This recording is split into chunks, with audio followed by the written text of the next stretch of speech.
Assalamualaikum warahmatullahi wabarakatuh. Waalaikumsalam warahmatullahi wabarakatuh. Itu sebenarnya apa ya? Paling bentuknya kayak sharing aja ya. Kita diskusi bareng. Soalnya sebenarnya aku juga belum nyiapin apa-apa. Mas Edin bilangnya sih udah lumayan ya Mas dari minggu lalu ya. Cuma kemarin kan persiapan UAS, jadinya aku belum nyiapin yang buat SIA ini juga. Dari tahun lalu, Cak. Bookingnya, Cak. Oke.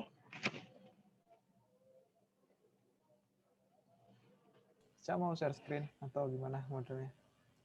Udah bisa belum aku, Mas? Belum bisa ya? Tunggu. Malam ini kita lebih bahas ke flowchart sama DFD ya. Soalnya walaupun itu materi sebelum UTS, tapi tuh aku lihat di UAS tahun lalu sama tahun sebelumnya tuh ternyata masih ada flowchart sama DFD ya. Apalagi kalau ingat Pak Muhadi kan kayaknya lebih sering banget kan kita suruh bikin flowchart kayak gitu. Nanti kalau misalnya ada yang mau ditanyain langsung aja ya teman-teman. Atau nanti ada yang disanggah. Kalau misalnya aku lupa tolong diingetin. Apalagi aku lihat sebenarnya teman-teman udah pada jago kan bikin flowchart. Yang di tugas kemarin tuh yang yang project kemarin itu udah pada bagus-bagus flowchartnya. Udah bisa share screen nih, Cak. Oke, siap.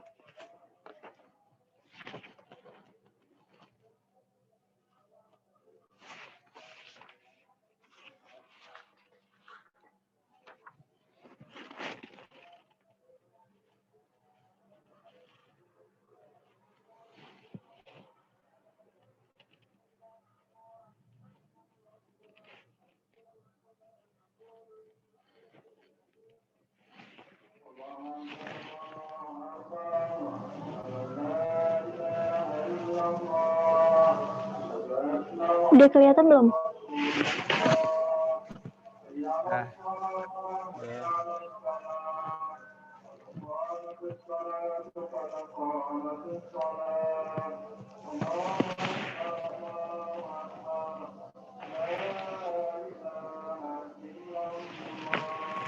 Ya udah ngecek soal UAS tahun lalu ya? Tadi lihat sekilas sih, Mas. Nah, oke, kita mulai aja.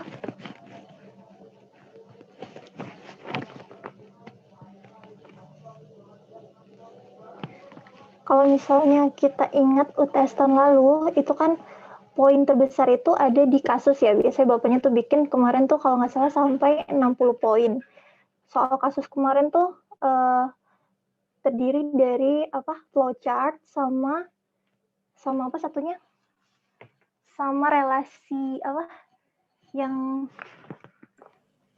relasional gitu. Apa sih? Pokoknya yang bikin itu ya. Nah, tapi ternyata yang paling gede tuh poinnya flowchart sekitar 40% kan. Nah, waktu UTS kemarin tuh sebenarnya aku juga nggak ngapalin simbol-simbolnya. Tapi aku print yang di buku SIA kan ada tuh ya, daftar simbol, aku print terus kertas itu aku taruh di sebelahku. Nah, pas sambil ngerjain dulu aku sambil ngeliat tabel gitu. Yang penting sebelumnya tuh udah tahu dulu tabelnya ini tuh isinya, maksudnya flowchart tuh ada apa aja sih, bentuknya tuh kayak gimana aja, kayak gitu. Terus simbolnya apa aja, gunanya buat apa gitu. Terus jadi pas kita ngerjain tuh kita bisa tinggal udah tahu gitu. Oh, mau bikin ini nih, ada simbolnya yang kayak gini, kayak gitu. Nah, terus yang kedua itu yang paling penting adalah time management ya. Itu juga nggak cuma buat SIA aja, tapi buat semua ujian kita yang lain. Karena waktu itu aku ngerjain flowchart tuh paling terakhir. Aku sisain waktu sekitar 50 menit, 1 jam lah waktu itu aku sisain karena aku emang bagi waktu kalau ujian kan bisa kita 150 menit ya. Kalau 150 menit untuk 100 poin, biasanya itu satu soal, 1 poin tuh aku kasih waktu 1 menit sampai 1,5 menit, gitu, 1,5 menit tuh.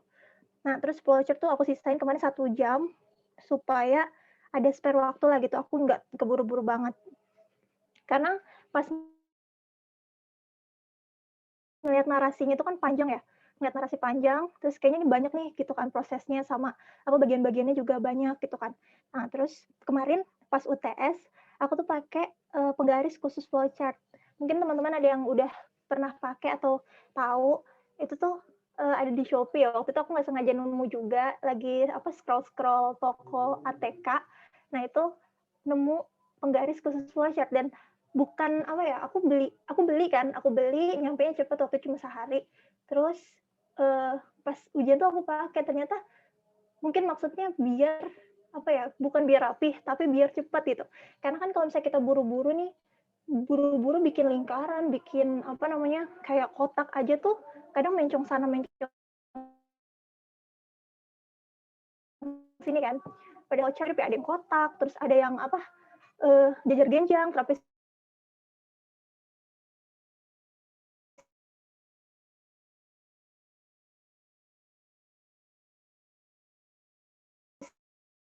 sium gitu kan, bukan masalah rapinya tapi lebih ke jadi jelas aja bentuknya gitu kan. Kan kalau pakai penggaris tinggal kita iniin aja kan, sesuaiin sama itu jadi cepet gitu shot-shotnya.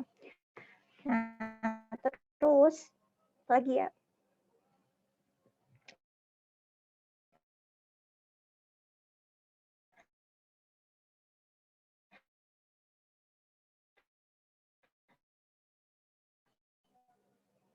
Terus kan kelas RP5 ya, dan itu ternyata rata-rata kelas itu lebih tinggi gitu dari kelas kita. Aku nggak tahu sih emang Pak Muhadi tuh apa sih, perfeksionis banget atau gimana, aku juga nggak tahu. Pokoknya yang penting kita berusaha buat apa yang sesuai aja gitu kan. Nah, sumber belajarku itu cuma dari buku Sia yang apa Romi sama Steinberg itu, cuma itu doang. Terus cuma itu aja. Nah, terus kalau ini paling googling sedikit gitu.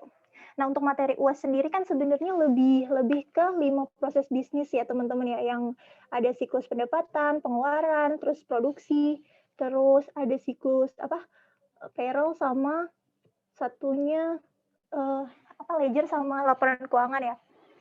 Nah, itu malam ini aku nggak bahas itu karena jujur aku juga belum belajar banget buat UAS. Paling ini cuma nge-review materi kita sebelum UTS yang teman-teman juga aku yakin udah pada tahu, dan paling ini modelnya kita cuma review bareng ya, kita review bareng. Kalau misalnya nanti aku ada salah tolong ingetin, terus kalau misalnya ada kurang tolong ditambahin. Nah, masuk ke DFD dulu sebelumnya, mungkin teman-teman perlu dibahas nggak ini DFD atau langsung flowchart aja? Soalnya kalau lihat soal tuh kadang bisa di apa dari DFD soalnya, bisa juga dari narasi kayak gitu. Jadi dikonversi DFD ke flowchart atau sebaliknya. Perlu dibahas nggak? Bahas, Kak. Coba ya, kita bahas tuh. Mbak Iva, ulangi Mbak Iva. Sama, Mas. Bahas, Kak. Lucu. Nah, DFD tuh ini tuh fungsinya apa? Itu untuk menjelaskan arus data dalam suatu organisasi secara grafis. Jadi yang kita fokus di sini adalah arus datanya. Kalau apa namanya? Jadi gimana itu data dalam suatu organisasi tuh kelihatan gitu dari prosesnya, dari dia mulai dia sumbernya dari mana sampai tujuannya gitu. Terus nah ini ada 5 simbol elemen dasar DFD. Yang pertama itu kotak. Nah, ini teman-teman nggak perlu ngapalin. Nanti misalnya mau di print silakan. Nanti aku share di grup bahannya atau di buku kan juga ada sebenarnya. Ini aku ambil dari buku. Simbol kotak itu pertama untuk sumber dan tujuan data. Jadi dia mau apa dari sumbernya atau tujuannya itu pakainya kotak atau persegi panjang ya. Nanti ini tuh penjelasannya, entitas yang mengirim atau menerima data yang digunakan oleh sistem, bisa orang atau organisasi yang mengirimkan data ke dan menerima data dari sistem yang diwakili oleh kotak persegi ini. Tujuan data juga disebut dengan data sync gitu. Ini teori aja sih. Nah, terus ada lagi yang tanda panah. Tanda panah tuh bisa kalian mau bikin lurus gitu atau boleh juga agak lengkung kayak gini. Kalau di bukunya apa? Buku kita nih, ini kan agak melengkung-lengkung gitu ya biasanya ya. biasanya proses itu di tengah kayak gitu, nanti cabang-cabangnya pakai panah ini gitu. Nah, ini tuh simbol dari arus data. Itu untuk nunjukin perpindahan data dari di antara proses, penyimpanan, sumber, dan tujuannya, dan sampai tujuan gitu pokoknya. Nah, arus data ke dalam atau keluar proses disajikan oleh garis lengkung atau garis lurus dengan panah. Terus ada lagi lingkaran. Ini tuh lambang dari proses-proses transformasi. Pokoknya kalau di FD ini tuh cuma 5 ini aja ya teman-teman, gak jauh-jauh dari ini pokoknya. Lingkaran itu gambarin proses, ini merepresentasikan transformasi data. Proses yang mentransformasikan data dari input ke output diwakili oleh lingkaran ini. Seringkali disebut sebagai gelembung atau bubble. Terus selanjutnya ada 2 garis gini kayak sama dengan, nanti tulisannya tuh di tengah-tengah sini, ini lambang dari penyimpanan data. Itu di mana tempat data disimpan. Terus yang terakhir ada segitiga warna merah, tengahnya kuning, itu pengendalian internal. Pengendalian internal diberi nomor dan dijelaskan dalam tabel pendamping. Ini tuh mulai kita tahu ini pas di bab 12 sampai 16 yang pas ada pas bahas yang apa siklus itu ya.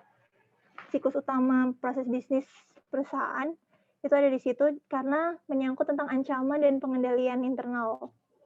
Nah, ini tuh contoh dari DFD tuh kayak gini teman-teman. Jadi prosesnya, terus ini berawal dari sumber datanya dilambangin pakai persegi panjang ini, terus arus datanya, terus ada proses di sini 2 proses, terus di sini tujuannya. Jadi ngehubungin antar proses, ngehubungin proses ini antara dari sumber data ke tujuannya gitu. Nah, terus di sini ada penyimpan data. Biasanya tuh kalau gambarnya bolak-balik ini itu nandain kalau dia misalnya datanya di update atau gimana gitu kan. Nah, terus selanjutnya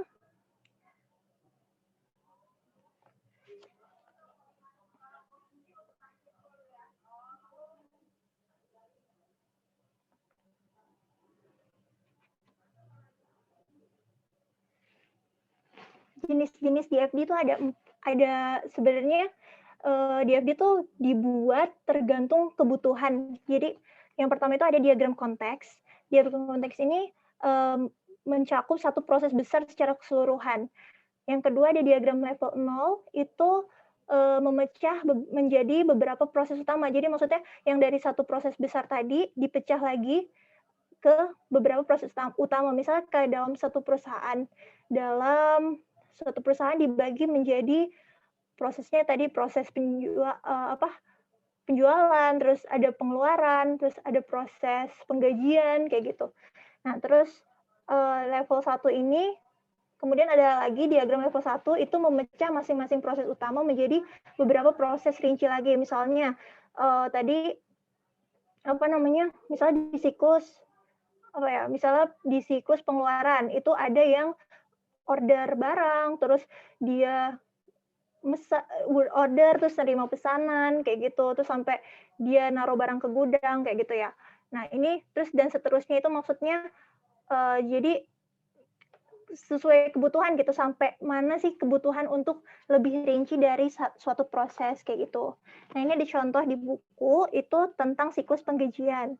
Ini ada deskriptif naratifnya ya. Jadi kita kalau misalnya mau disuruh bikin DFD itu lebih enak kalau baca dari narasi kayak gini. Jadi kita tinggal lihat dari narasi. Cuma sebenarnya kalau aku sendiri ya, kalau untuk DFD menurutku agak lebih susah daripada flowchart karena dia kan kayak ini banget ya, nggak terlalu jelas gitu, terlalu luas gitu kalau menurut aku.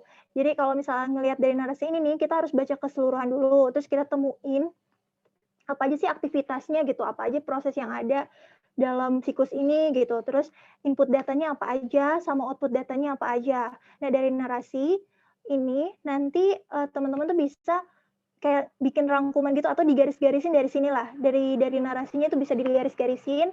Aktivitasnya apa aja nih? Oh, ada memperbarui file penggajian karyawan, ada membayar karyawannya, terus mempersiapkan laporan pajak pembayaran, terus ada lagi memperbarui buku besar gitu. Terus kalau input datanya, misalnya ada input formulir karyawan baru nih gitu. Terus ada formulir perubahan karyawan untuk perubahan gajinya misalnya. Terus ada kartu waktu buat ngecek, buat ngitung ya berapa gajinya, berapa jam kerjanya kayak gitu. Terus ada file penggajian karyawan, tabel pajak dan sebagainya. Untuk outputnya misalnya ada file penggajian atau karyawan yang diperbarui. Yang tadi ya dari input ada formulir perubahan karyawan, maka outputnya ada file penggajian atau karyawan yang diperbarui. Terus ada cek karyawan, terus ada register penggajian, kayak gitu. Nah, nanti lebih jelasnya ada di bawah. Ini contoh gambar diagram konteks. Diagram konteks ini terdiri dari satu proses ya teman-teman. Itu misalnya ini satu proses sistem pemrosesan penggajian kayak gitu.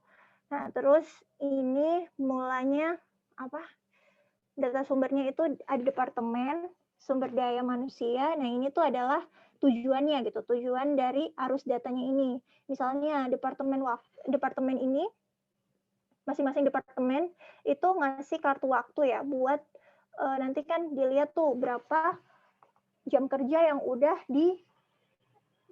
dilewatin sama karyawan gitu. Terus ada dari sumber daya manusia, misalnya tadi kan kalau misalnya kita masuk kerja pasti kan pertamanya ada formulir karyawan baru kan buat diproses di sini, buat diproses daftar pegawai yang menerima gaji. Terus misalnya ada perubahan data dari karyawannya, ada yang keluar, ada yang masuk lagi kayak gitu. Nah, terus atau misalnya perubahan apa ya? Kalau gaji tuh nah terus misalnya kayak gini, nanti diproses gajinya terus nanti buat outputnya tuh kayak laporan pajak atau laporan pajak dan pembayaran itu buat ke pemerintah kayak gitu. Terus cek karyawan ini dikasihin balik ke karyawannya. Terus cek penggajian misalnya ke bank, terus yang laporan penggajian untuk manajemen perusahaan. Nah, kalau untuk diagram level 0 itu lebih menjabarin lagi. Ini contohnya diagram level 0 kayak gini. Jadi misalnya di dalam aktivitas penggajian tadi itu kan ada satu memperbarui file karyawan atau penggajian. Terus ada lagi membayar karyawannya, proses membayarnya. Terus ada proses mempersiapkan laporan ke manajemen. Terus ada proses waktu bayar pajak ke perusahaan terus sama memperbarui buku besar. Ini ledger perusahaan ya. Nah, kayak gini. Jadi dari yang satu di tengah tadi lingkaran, kita pecah lagi jadi bikin 5 lingkaran proses. Terus untuk sumbernya tetap sama. Sumbernya nggak nambah, yang tujuannya juga nggak nambah ya teman-teman, sama. Terus paling yang lebih dirinci lagi kayak gini. Tadi kan nggak ada nih database ini ya. Terus sekarang ada file karyawan atau penggajian sama buku besar. Kayak gitu. Nah, terus ada lagi diagram level 1. Habis yang level 0 tadi, kita lanjut ke level 1 buat ngerinci ini untuk proses 2.0. Proses 2.0 itu kan membayar karyawan ya. Ternyata di dalam proses membayar karyawan ini ada dipecah lagi gitu. Prosesnya lebih rinci lagi kayak memproses penggajian, terus sama satunya mempersiapkan pengeluaran kas. Nah, proses penggajian ini meliputi perhitungan gaji misalnya dari kartu waktu, terus dari siapa aja sih yang mau kita gaji kayak gitu ya. Terus terus tabel tarif pajak, dia dikenain pajaknya berapa, PTKP-nya berapa kayak gitu. Nah, terus dari sini kalau untuk habis diproses udah tahu berapa nominal gajinya. Nah, persiapan pengeluaran kas gitu, mempersiapkan pengeluaran kas ini termasuk proses sendiri kan.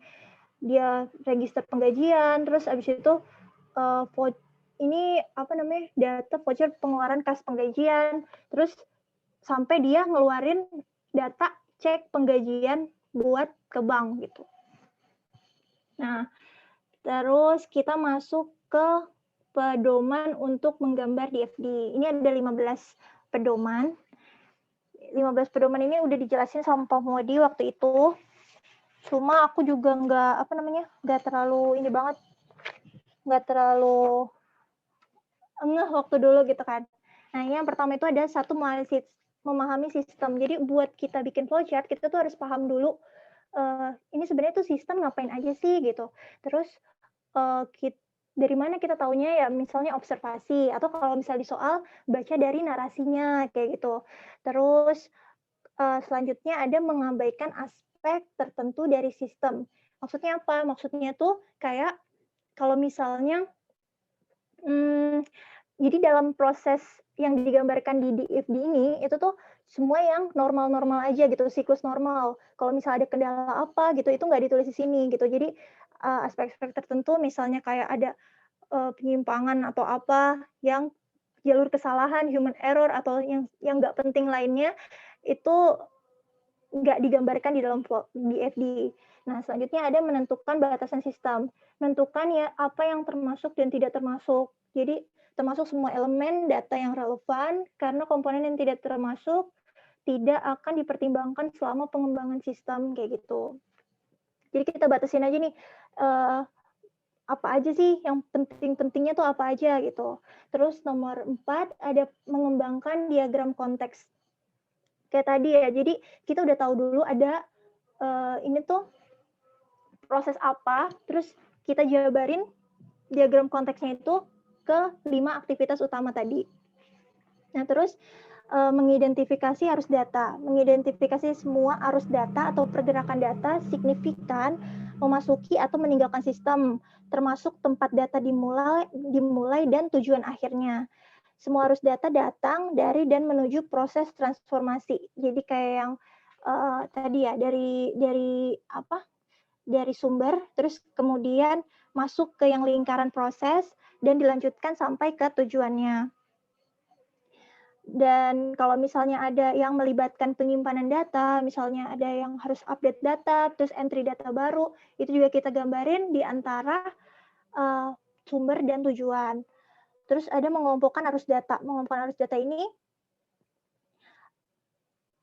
jadi kita tuh harus apa aja sih yang tadi misalnya di proses pertama, aktivitas utama pertama gitu, itu ada data apa aja gitu. Nah, itu tuh kita kumpulin. Kalau bisa, maksudnya kita tandain gitu, jadi yang sejenis dan itu menyangkut di proses itu aja gitu. Jadi kan biar gambar panah-panahnya itu enak kan.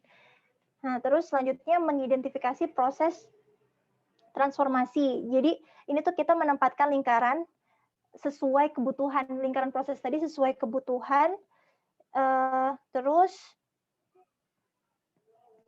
semua proses transformasi sebaiknya memiliki satu arus data masuk dan keluar gitu. Terus mengelompokkan proses transformasi sama kayak mengelompokkan arus data tadi ya. Jadi kita kelompokin mana proses yang terjadi pada waktu yang sama, terus tempatnya sama, terus jangan sampai kita mengkombinasikan komponen yang tidak terkait ke dalam proses transformasi yang ada gitu. Terus jika data tidak diproses bersama atau terkadang proses secara berbeda, maka sebaiknya dipisahkan. Nah, terus yang ke-9 ada mengidentifikasi semua file atau penyimpanan data. Ini tuh jadi kita mengidentifikasi setiap data temporer atau permanen dan mengidentifikasi setiap arus data ke dalam atau keluar. Jadi kita harus tahu ini tuh arus data yang masuk, terus yang mana, terus yang keluar yang mana gitu. Terus yang 11 ini yang penting ya teman-teman, itu memberi nama semua elemen DFD. Ini apa namanya?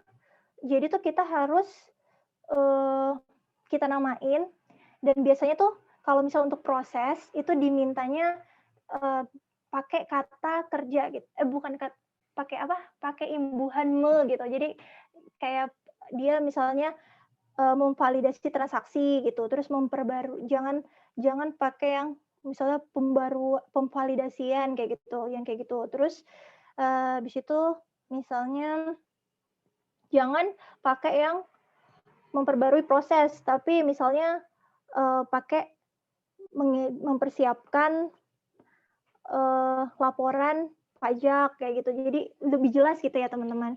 Nah, terus membagi subbagian DFD. Nah, ini membagi subbagian DFD itu DFD yang kacau, sulit dibaca atau dipahami. Jadi kalau misalnya agak simpang siur, tanda panahnya kemana-mana kayak gitu, itu bakalan susah gitu ya, susah dipahami. Terus habis itu ada pemberian nomor yang berurutan pada setiap proses. Jadi yang bulat-bulat itu, yang lingkaran-lingkaran itu, tiap misalnya kayak diagram apa namanya ini nih, kayak gini kan ada nomornya ya. 1.0 memperbarui file karyawan atau penggajian. Terus 2.0 membayar karyawan kayak gitu. Jadi kita nomorin biar kelihatan mana sih proses yang duluan gitu, mana yang sampai proses terakhirnya gitu di 5 ini kayak gitu. Nah, terus apa lagi ya? Terus ada menyempurnakan DFD. Menyempurnakan DFD itu maksudnya misalnya kita harus mengatur bahwa DFD itu harus mengalir dari atas ke bawah, dari kiri ke kanan gitu, biar yang baca juga nggak pusing gitu. Kalau misalnya dia mulainya dari bawah ke atas atau dari kanan ke kiri gitu kan, mungkin ada yang nggak biasa gitu ngelihatnya, pusing ini mulainya dari mana sih. Makanya disepakati kalau sebaiknya DFD itu mulai dari pertama nih dari kiri atas sampai ke kanan bawah gitu. Walaupun emang dia nggak ini banget ya, bentuknya kan kayak gini ya. Kalau DFD tuh nggak yang apa sih rata-rata banget gitu. Cuma seenggaknya gini lah, dari kiri terus ke kanan, terus ke kiri bawahnya, terus ke kanannya gitu.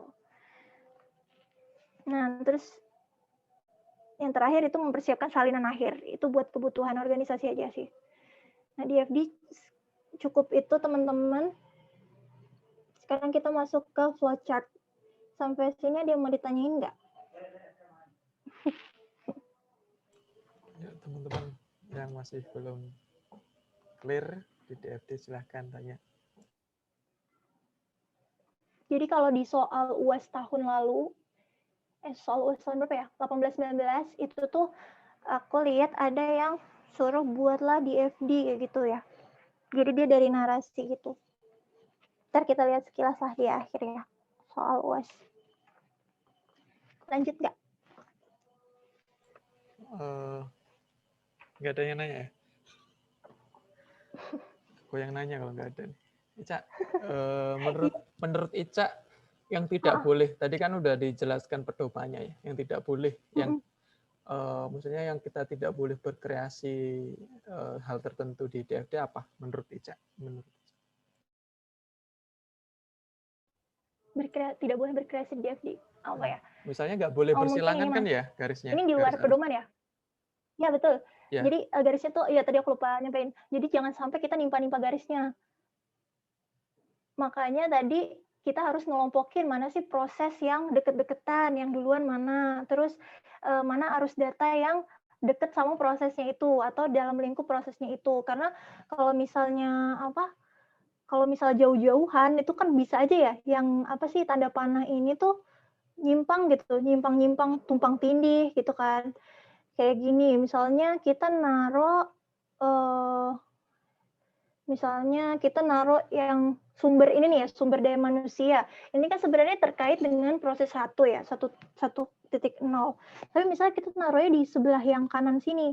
Itu kan berarti kita bakal ngelintasin banyak proses nih, banyak proses dan banyak arus data kan.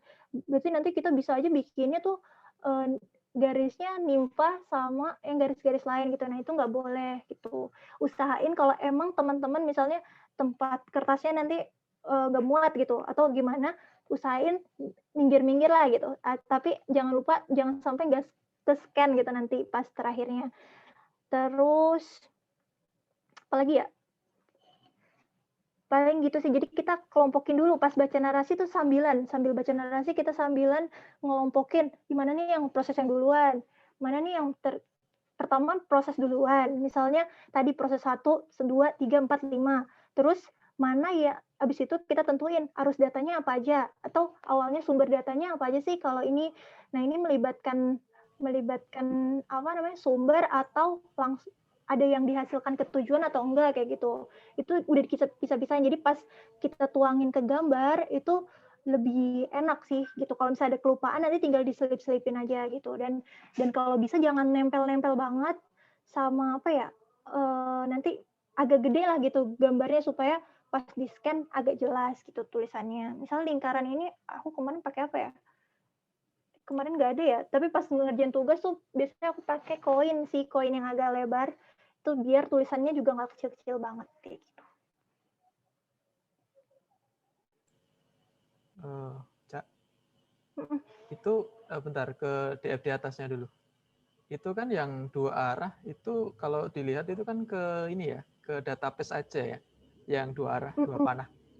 Itu Oh yang iya, boleh betul. ke situ aja ya, atau Kalau gimana? kemarin, kalau nggak salah pernah ditanyain ke Pak Muhadi ya Mas. Terus kayaknya sih aku nggak ini sih, bapaknya kayaknya belum menjawab pertanyaan itu. Cuma sejauh ini cuma ke database saja. Soalnya kan biasa database itu ada yang diupdate kayak gitu kan ya Mas ya. Kayak gitu. Terus kalau misalnya misalnya mau apa? Misalnya mau dari proses sumber daya manusia mau ke apa misalnya? Mau balik, misalnya ini mau dibikin bolak-balik gitu ya panahnya. Misalnya dari sumber daya ngasih formulir karyawan, terus dari kan sebenarnya nggak bisa gitu. Apa ya? Mungkin kalau apa ya? Aku juga bingung sih. Cuma kayak misalnya kayak gini nih, dia kan termasuk proses lagi ya Mas. Jadi dipisahkan sama proses lagi. Kayak dia dapat input data dari sumber daya manusia itu berupa formulir karyawan baru.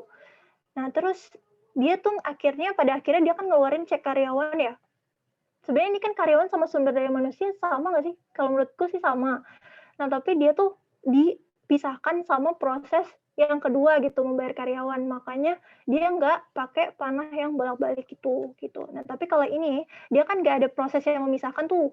Jadi langsung kan dari database ke prosesnya itu sendiri gitu. Misalnya kayak gini, buat mempersiapkan laporan dari file karyawan atau penggajian ini, mana sih ini ya, yang ini, atau yang membayar pajak sama yang membayar karyawan itu kan dia melibatkan database-nya ya, libatkan langsung, terus jadi ada di update, ada di entry baru gitu, ada yang dihapus mungkin. Jadi kayak gini, dia ngambil dia masukin data baru, terus dia ngambil data dari yang hasil dari penyimpanannya itu gitu, database-nya. Gitu. Oke, Cak. Satu lagi, Cak. Sama yang ke database itu nggak boleh ada keterangan ya. Ini kan kalau misalnya yang selain database itu kan ada ya, misalnya contoh ada kartu waktu yang di garis arusnya itu. Kalau yang ke database itu kan nggak ada semua kan ya, berarti itu ya. Maksudnya gimana? Oh iya ya, kalau yang ke database ini nggak usah pakai keterangan. Karena sebenarnya udah jelas sih datanya tuh udah ada di sini gitu ya. Gitu nggak sih? Sebenarnya data yang keluar masuk tuh apa, data yang diambil tuh apa, data yang dimasukin tuh apa gitu. Jadi kalau ini kan dari sumber ke proses, apa sih yang masuk kita belum tahu kan, sumber ini bisa aja nggak sih yang lain gitu.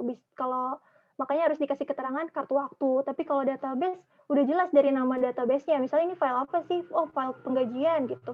Ini apa sih? Oh, buku besar gitu. Berarti kan yang diambil yang terkait dari data ini kayak gitu. Dan itu kalau nggak salah ada di pedoman nomor berapa ya? Itu ada di situ. Kalau yang dari database itu nggak perlu dikasih nama. Oke, Cak. Mantap, mantap. Ada lagi nggak teman-teman yang perlu dibahas ini DFD?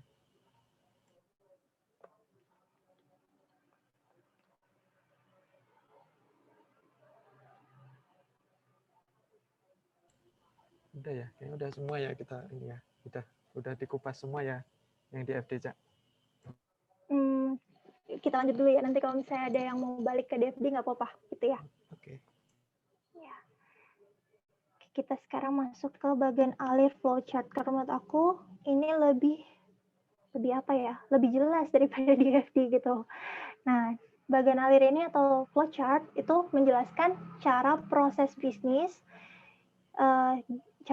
dilakukan dan cara dokumen itu mengalir dalam suatu organisasi. Jadi fokus kita di sini, kalau yang di FD tadi kan kita fokusnya ngelihat aliran data ya. data apa aja, mengalirnya kemana, sampai akhirnya dari sumber gitu, maksudnya dari sumber ke tujuan. Tapi kalau flowchart itu lebih ke ada kita ngelihat proses bisnis yang dilakukan tuh apa aja gitu, alirannya dari awal sampai terakhir, terus sama dokumennya gitu. Jadi kita ngelihat aliran dokumennya. Makanya jangan lupa yang penting digambar di flowchart itu, jangan sampai lupa itu gambar dokumen. Kadang misalnya nih, kalau misalnya kita udah lintas kolom, kan flowchart itu kan biasanya digambarinnya per bagian itu kita gambarin kolom ya, biar rapi dan jelas gitu, biar ada batasannya juga. Nah itu kadang misalnya dari kolom 1, misalnya dari bagian gudang misalnya, bagian gudang mau ke bagian gudang mau ke bagian pembayaran misalnya, ada ini ya, ada dokumen misalnya berupa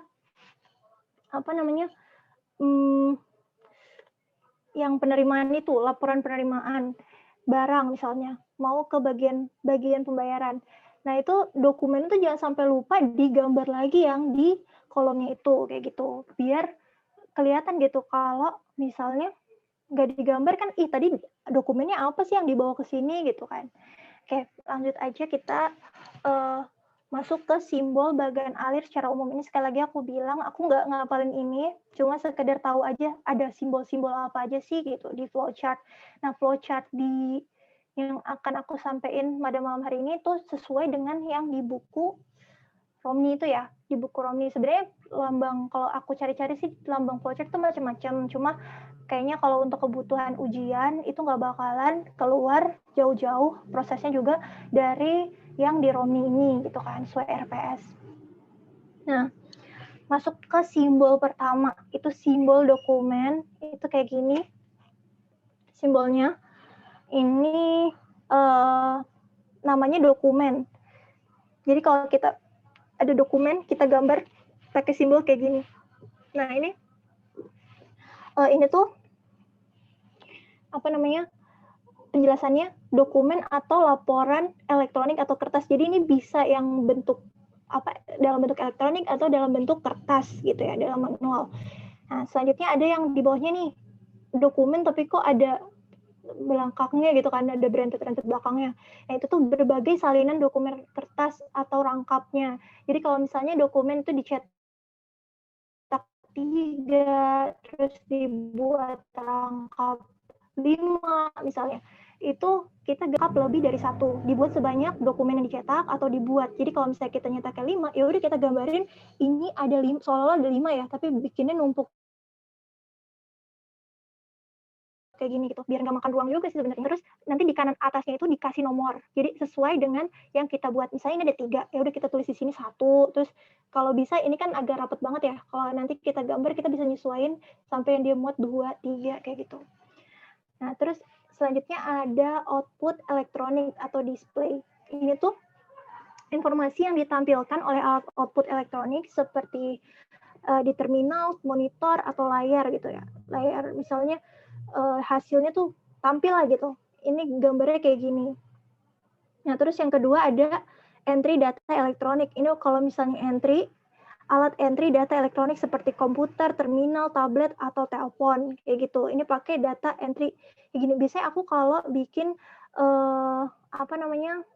kegiatannya misalnya mengentry data, misalnya data vendor misalnya, mengentry data vendor. Nah, itu biasanya aku pakainya ini sih, karena kan dia udah kalau misalnya di entry-nya ke ini ya, ke alat elektronik gitu, maksudnya ke database elektronik. Tapi kalau misalnya dia cuma ditulis di memo atau apa, itu pakai yang ini yang bawahnya, nanti yang dipromosikan biasa.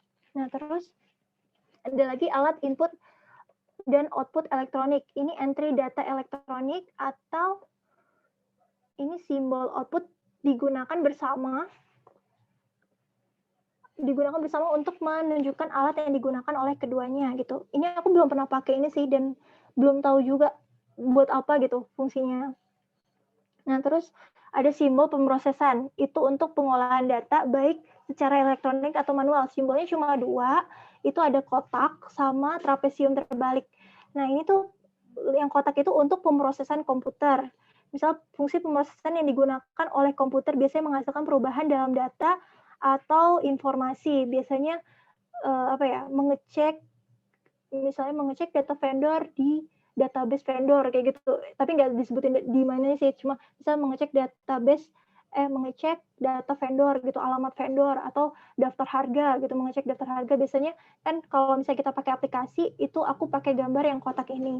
Tapi kalau misalnya operasi manual itu pakai trapesium kebalik, misalnya kayak misalnya ngepak barang atau mengecek persediaan barang secara manual, misalnya dihitung fisiknya atau dilihat dengan kasat mata kayak gitu. Nah ini penjelasannya operasi pemrosesan yang dilakukan secara manual. Terus ada simbol penyimpanan. Ada 4, itu tempat di mana data disimpan. Nah, ini tuh yang pertama ada bentuk tabung ini. Bentuk tabung itu namanya database. Data yang disimpan secara elektronik dalam database. Pokoknya data-data bentuk elektronik kita gambarinnya bentuk tabung kayak gini. Nah, terus ada pita magnetis.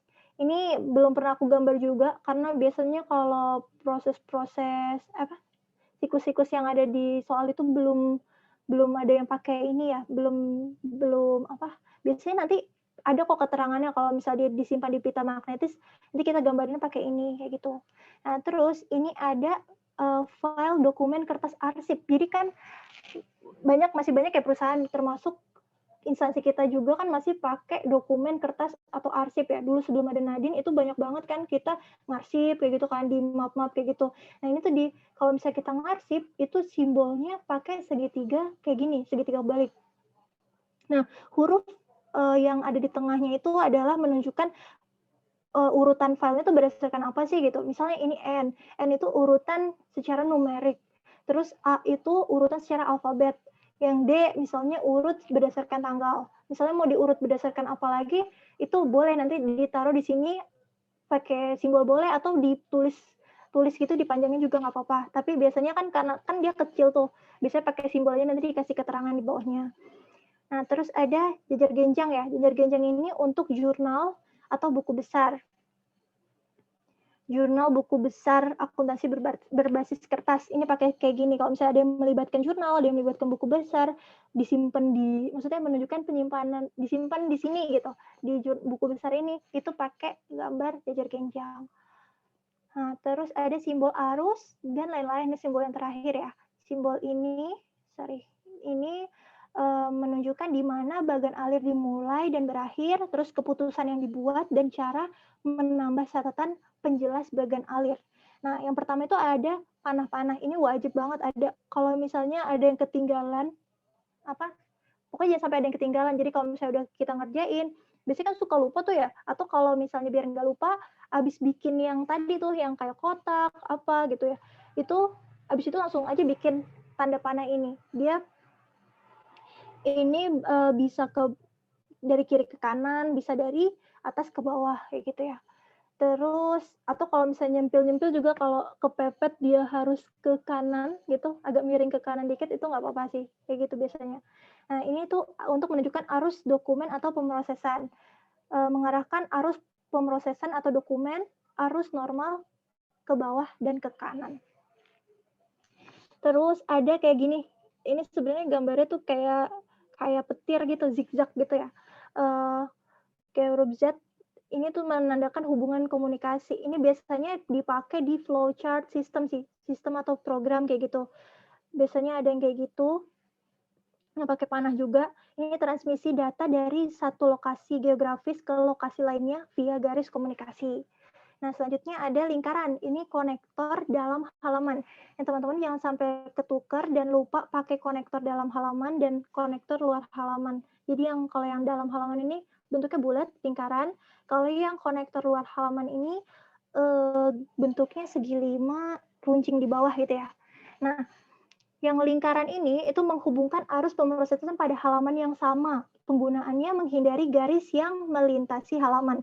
Jadi kalau misalnya melintasi halaman, jadi maksudnya gini, kalau misalnya kita bikin di satu halaman, kayak kemarin slide ya, di slide kan teman-teman ada yang nampilin satu siklus, satu slide, dan itu nunjukin ada beberapa bagian atau seksi yang terlibat gitu, divisi yang terlibat. Nah, itu buat misahin antar kolom, itu kan teman-teman pakai ini ya, yang lingkaran dalam ini. Tapi kalau misalnya teman-teman bikinnya di dua slide atau lebih kayak gitu, jangan lupa pakainya konektor luar halaman. Kayak di kertas ujian juga sama. Kalau misalnya itu masih dalam tabelnya itu masih dalam satu halaman folio atau A4, itu teman-teman pakainya lingkaran. Tapi kalau misalnya udah keluar halaman, itu jangan lupa pakainya ini, pakai yang apa namanya? Pakai apa ini? Yang segi 5 runcing di bawah ini. Nah, teman-teman juga misalnya teman-teman tuh bikin flowchart-nya melebar folio yang kayak di 2 halaman sekaligus gitu loh. Kan ada yang bikinnya kayak gitu juga. Itu kan sebenarnya walaupun sejatinya dia udah beda halaman, tapi kalau misalnya teman-teman nanti nyekennya tuh jadi satu gitu, jadi lebar satu panjang kertas folio, itu tetap teman-teman pakainya yang lingkar ini ya, karena waktu Pak Muhadi nanti ngecek mungkin nanti kelihatan ini masih satu halaman kok gitu, kok masa pakai yang ini kayak gitu. Nah terus ini ada lambang apa sih ini? Pokoknya kayak oval tapi ya gitulah. Terus itu namanya lambang terminal. Jadi ini untuk sebagai titik awal, misalnya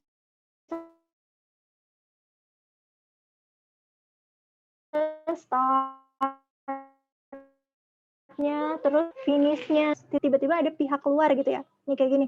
Juga yang digunakan untuk menghindari pihak luar. Maksudnya, misalnya dalam proses, kan tadi kan waktu itu Pak Muhadi juga pernah bilang kalau dalam flowchart itu jangan sampai kita masukin ke gambar flowchart bukan yang internal organisasi. Nah, makanya itu jangan digambar di kolom-kolomnya itu gitu kan.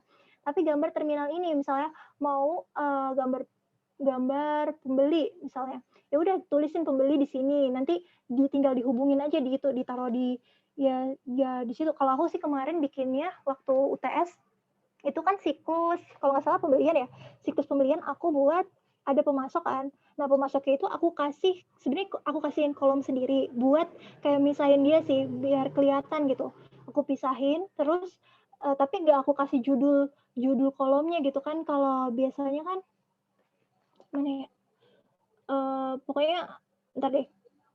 Jadi nggak dikasih judul kolom kayak gini misalnya.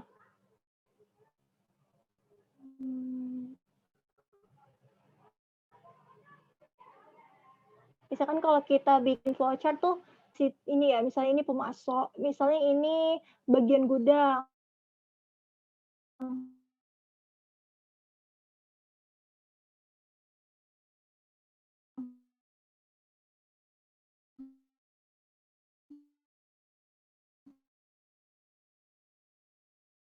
Terus ini bersama garis buat kolom biasa, tapi tanpa judul kolom, nanti ditaruh di sini dengan bentuk yang tadi ya, bentuk kayak elips gini. Nah, terminal ini kita taruhin, misalnya ini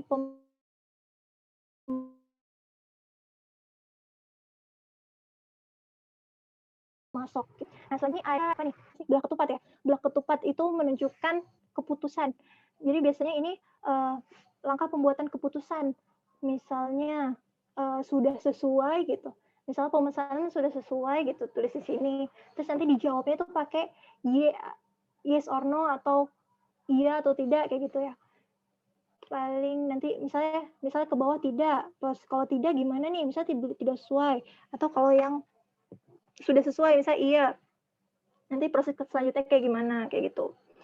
Nah, terus ada ini anotasi atau catatan tambahan. Kemarin UTS aku pakai ini juga, itu tuh jadi buat ngejelasin, buat nambahin komentar deskriptif yang nggak bisa kita jelasin pakai lambang-lambang yang lain gitu, nggak ada simbolnya. Misalnya kemarin apa ya?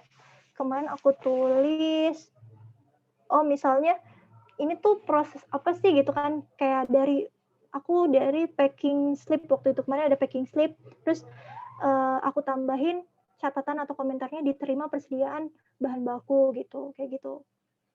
Nah, terus ini ada garis putus-putus. Ini tuh ini menunjukkan arus alternatif. Jadi bisa tiap itu tuh bisa beda gitu. Bisa dipakai atau bisa melewati proses itu atau enggak juga, enggak apa-apa gitu. Terus lanjut ke pedoman untuk menggambar flowchart. Pedoman untuk menggambar flowchart ini enggak sebanyak yang di FD tadi ya. Ini cuma ada 7. Itu yang pertama memahami sistem.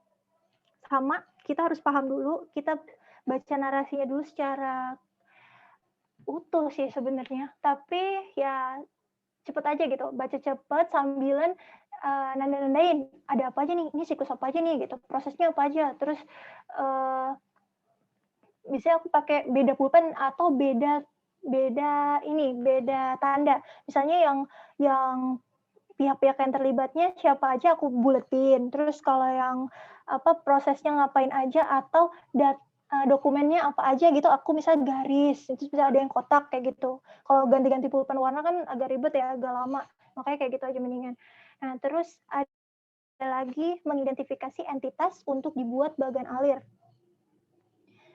Terus jadi kita identifikasikan entitas mana aja dalam flowchart ini gitu. Nah terus ada mengelola bagan alir, data dari atas ke bawah, dari kiri ke kanan.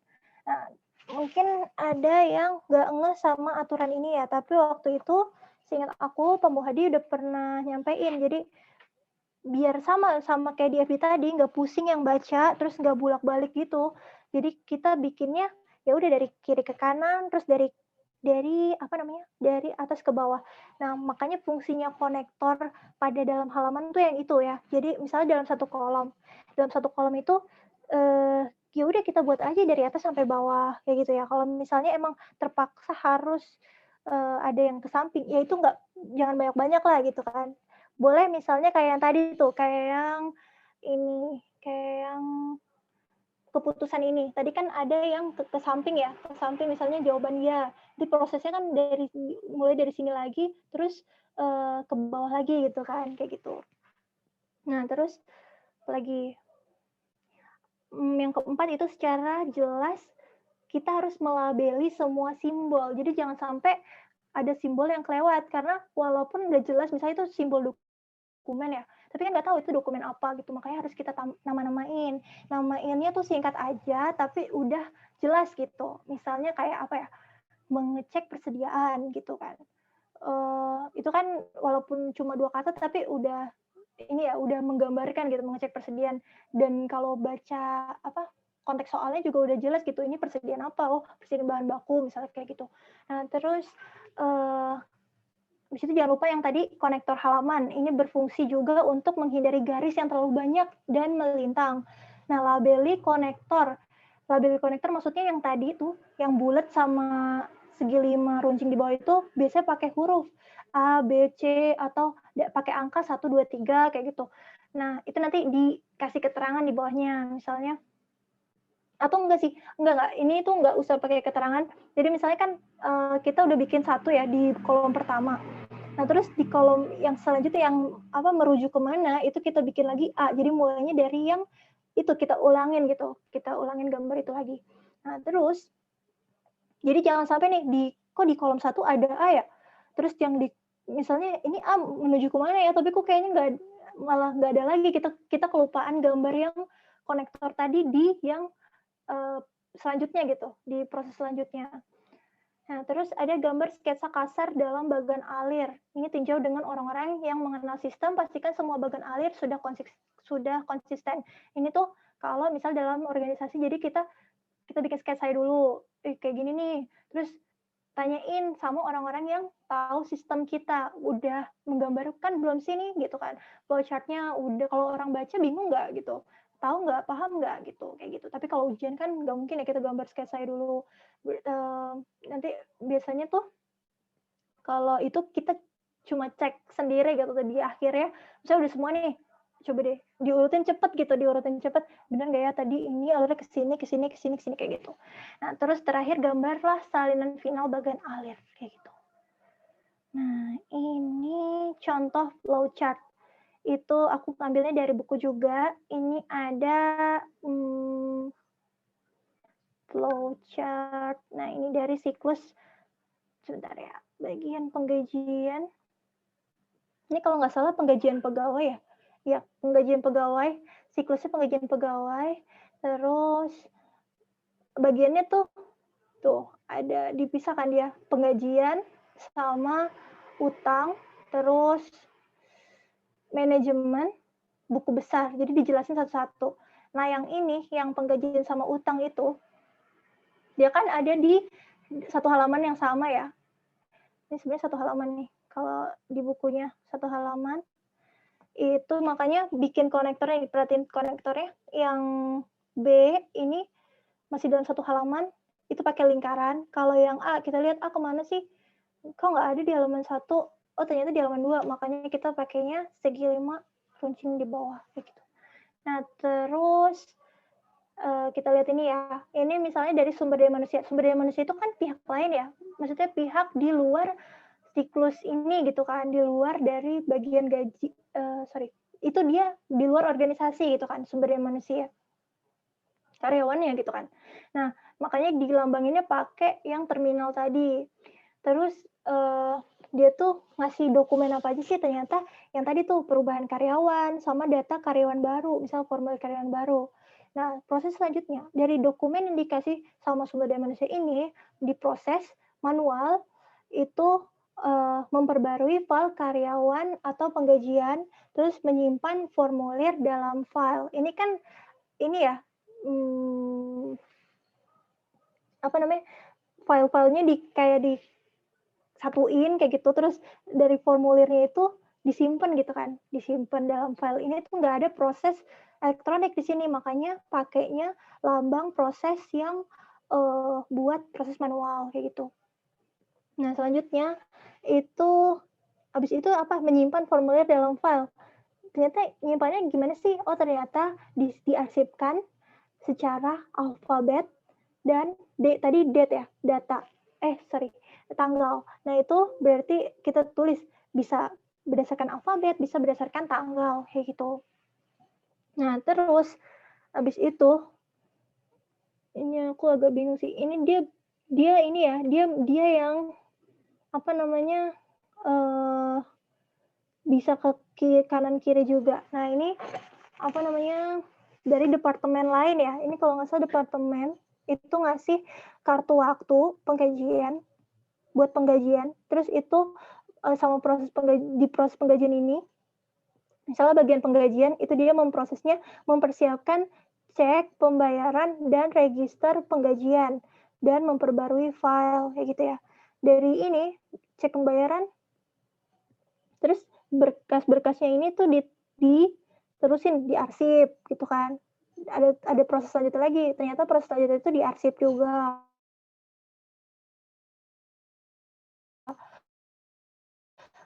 Kayak gitu. Terus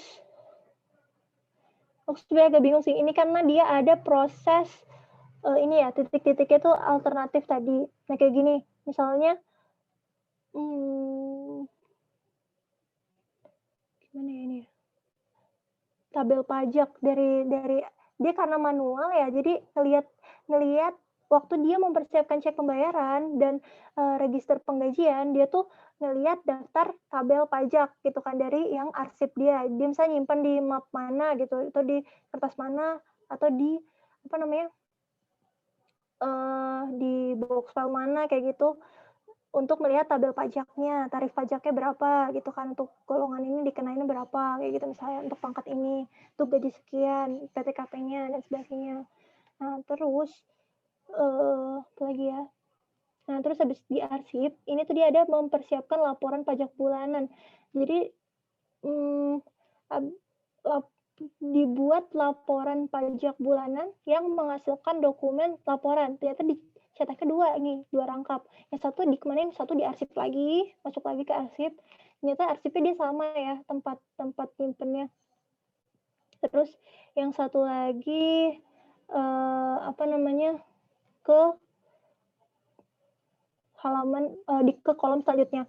Nah, ini kalau kemarin tuh aku bikin kalau misalnya selama dia cara penyimpanannya di arsipnya itu sama gitu berdasarkan apa, aku satuin. Tapi kalau dia beda, misalnya ini kan alfabet sama date ya, berdasarkan tanggal. Kalau misalnya yang satu maunya numerik gitu, ada nomornya, misalnya laporan berdasarkan nomor, itu bisa juga. Misalnya kita berarti bikin di sini lagi baru segitiga terbaik lagi, misalnya dengan lambang N kayak gitu. Nah, dari yang laporan pajak ini ternyata diserahinnya kemana sih? Oh, ternyata diserahin ke bagian utang. Bagian utang itu, nah ini kan yang kayak tadi aku bilang, kalau jangan sampai lupa gambar dokumennya lagi. Jadi abis dari konektor yang B ini, walaupun kita udah gambar di sini kan, kalau kita mikir, oh kan udah tahu gitu kan, apa yang dokumen apa sih yang dibawa, tapi tetap harus digambarin lagi, dari gambar konektor lagi, terus kita gambar dokumen apa sih yang dikasihin gitu. Dan nomornya jangan lupa, tadi tuh yang mana nih gitu. Kalau kemarin aku sampai ini sih, misalnya kayak kayak ini kan nomor 1 ya, terus panahnya kalau kemarin aku bikin banyak, tapi ternyata kayaknya nggak harus gitu ya, 1 aja sih nggak apa-apa. Tapi kemarin gara-gara aku bikin banyak, jadinya ini apa kayak penuh gitu gambarnya. Nah ternyata ini nggak apa-apa 1 aja, tapi jangan lupa dinomorin gitu. Tadi nomor yang ke B, misalnya ya nomor 1, kita konsisten aja gitu, misalnya yang buat ke B ini nomor 1. Nah makanya nanti laporan pajak yang di seterusnya di proses ini itu pakainya nomor 1 kayak gitu.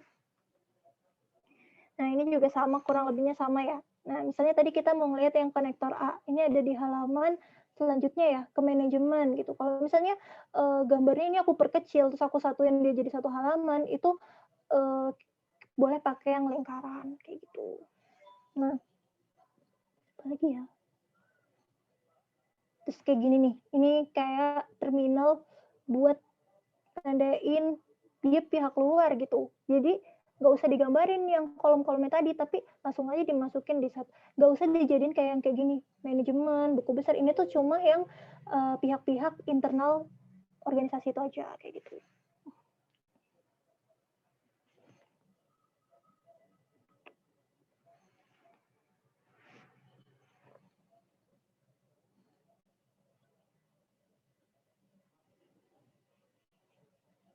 Nah paling itu sih teman-teman dari aku. Ada yang mau ditanyain nggak? Yuk teman-teman silahkan. Halo Ica. Hai, Cynthia ya? Ica mau filenya dong. Apa? Iya ntar aku kirim ya. Mau filenya.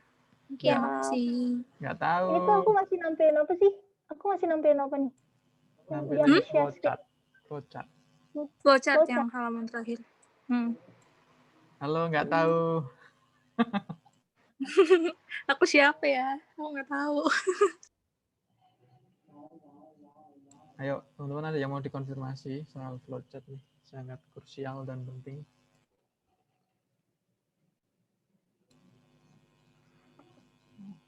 Ini, Cak, kalau belum ada yang nanya. Ini yang dari itu, Cak, yang sekarang kamu tampilin, itu kan ini ya, kenapa masih ada ini ya, yang garis melewati batas nih loh, 1. Ini harusnya pakai ini, gimana ya aku nunjukinnya? Yang departemen ke bawah, departemen kartu waktu, terus register penggajian yang nomor 1 itu kan lari ke bagian utang tuh.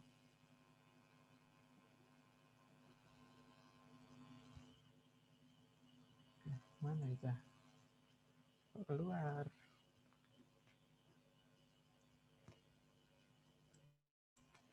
Sepertinya gangguan sinyal. Kita tunggu.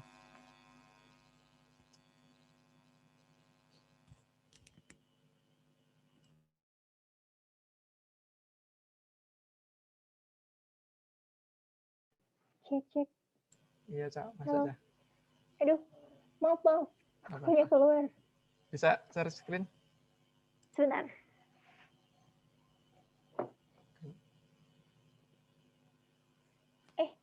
Belum bisa, Adlin. Coba sekarang. Udah bisa harusnya. Yang tadi mana ya?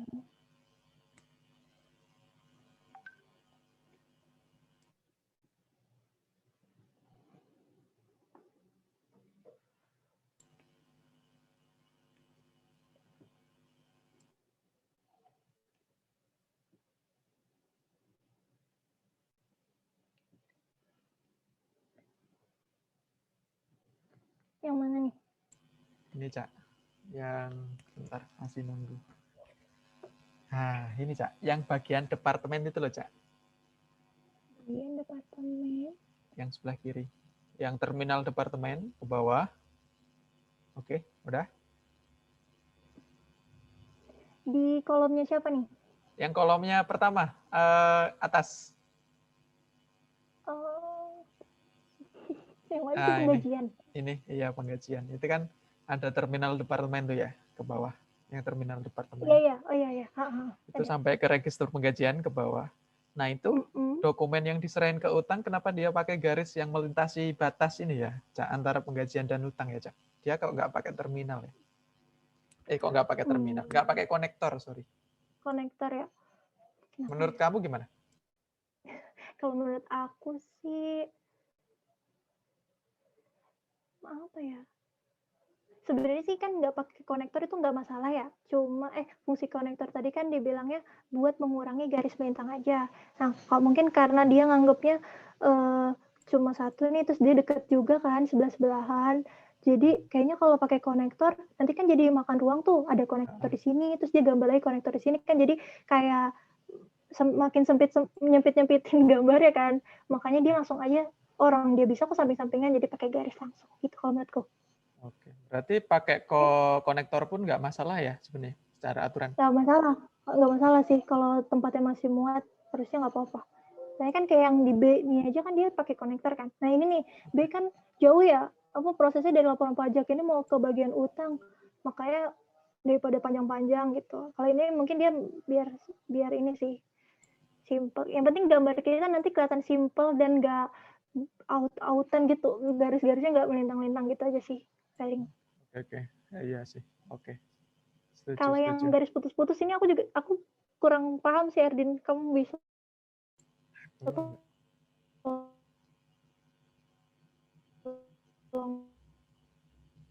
Aduh, sinyalku.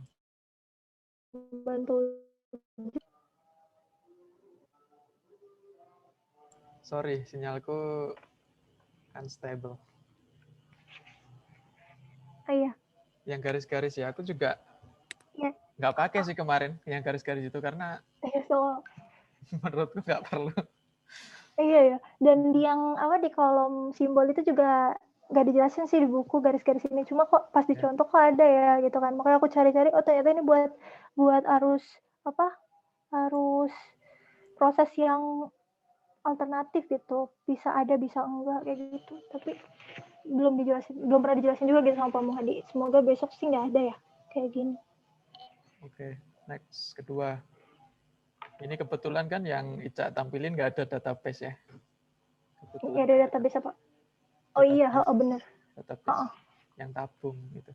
Nah, kalau misalnya ada database, itu untuk perbagian cukup ditulis satu database aja atau seperti apa sih, Cak? Menurut kamu, Cak? Kalau database Kalau itu mau share screen gimana? Gimana? Yang database, misalnya ya, misalnya ternyata di bagian penggajian tadi ada database karyawan. Terus ternyata di bagian lain, contoh aja ya ini, di bagian utang itu juga ada butuh database karyawan lagi gitu. Jadi kita cukup bikin satu di penggajian, terus nanti kita pakai konektor kalau misalnya kita butuh di bagian utang atau seperti apa, Cak? Untuk kayak gitu, kasus kayak gitu. Kalau aku biasanya bikin di kolom sendiri buat database-nya. Biasanya kan kalau apalagi kalau yang perusahaannya terpusat gitu ya, misalnya pakai satu database, pakai satu aplikasi dan database-nya tuh terkumpul jadi satu gitu. Jadi semua bisa akses dan bisa lihat gitu database-nya gitu kan. Nah, itu biasanya aku bikin kolom sendiri. Ini kayak ini kan penggajian utang, terus aku bikin kolomnya misalnya nama sistemnya apa, biasanya kan suka dikasih akuntansi perusahaan apa gitu, PTA misalnya. Nah, aku bikin di situ, bikin kolom sendiri, terus jadi kalau misalnya dan usahain itu tuh kolomnya ada di tengah-tengah antara yang dia butuh kayak database itu gitu, dijelasin dalam prosesnya tuh dia bakal pakai database, bisa aku taruh di tengah-tengah, terus atau di yang nggak terlalu jauh lah gitu. Nah, kalau misalnya nanti butuh Kalau dia samping-sampingan, aku biasanya langsung ya udah tarik garis aja ke database itu. Tapi kalau misalnya dia agak jauh, pakai konektor kayak gitu. Jadi lebih lebih kelihatan. Kalau misalnya misalnya kita gambarin nih, misalnya di bagian apa? Misalnya bagian pemesanan gitu kan, butuh database persediaan misalnya. Ternyata bagian penjualan juga butuh gitu kan database persediaan itu buat ngontrol barangnya masih ada nggak sih stoknya kayak gitu. Nah aku taruh aja yang di sistemnya itu di tengah-tengah antara penggajian sama di antara pembelian sama penjualan kayak gitu. Oke, jadi kamu bikin kolom di tengah-tengah tanpa judul ya dia, yang atasnya. Bisa tanpa judul atau aku kasih misalnya kayak sistem apa gitu. Kayak kemarin tuh waktu yang tugas project itu kan kemarin ada nama sistemnya ya. Sistemnya itu bisa diakses sama seluruh bagian penjualan, bagian penggajian kayak gitu, bagian yang ledger dan laporan keuangan. Makanya aku bikin dia kemarin apa sih? Sistem akuntansi Bumi Desa itu BUMDes itu lah pokoknya. Jadi aku bikin itu judulnya gitu. Boleh dikasih judul, kalau misalnya nggak ada ya udah kasih aja lah space. Yang penting kelihatan gitu ada kolom sendiri. Kalau menurut aku ya, aku gitu sih. Biar kita nggak usah gambar tabung berkali-kali. Oke. Kecuali database-nya beda ya, kan nggak Ya. bisa. Dan kalau misalnya datanya beda pun, database-nya beda, tapi misalnya dia masih satu sistem yang sama, aku gambarinnya di kolom yang sama gitu. Jadi kayak kekumpul gitu, itu database semua, si tabung-tabung semua gitu isinya. Oke. Itu tabung yang 12 kilo apa 3 kilo? Oke, lanjut, Cak. Tadi kamu bilang kan kalau jauh bisa pakai konektor ya, yang ke database itu kan? Berarti konektor itu bisa, kan kalau kita lihat yang ini, yang kamu tampilin ini, rata-rata konektor itu dari dokumen terus dikonektorin gitu kan. Karena ini nggak ada main database di sini. Berarti kalau yang ketika ada database, konektor itu larinya dari itu kan, yang trapesium terbalik kan? Iya. Dari Bisa proses. trapesium kebalik, pokoknya proses lah. Entah itu prosesnya manual atau kotak ya, yang kotak. Kalau manual, Kalau ini kan manual ya. kalau Kalau ini manual kan bisa manual. ya ke database? Bisa nggak ya?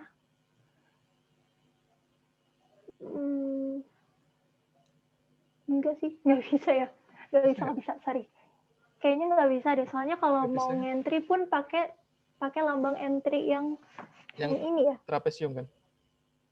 Trapesium atau apa tuh? Lambangnya Trapesium kebalik. bisa. Ini ya. Ini lambang apa sih? Mana? Ini.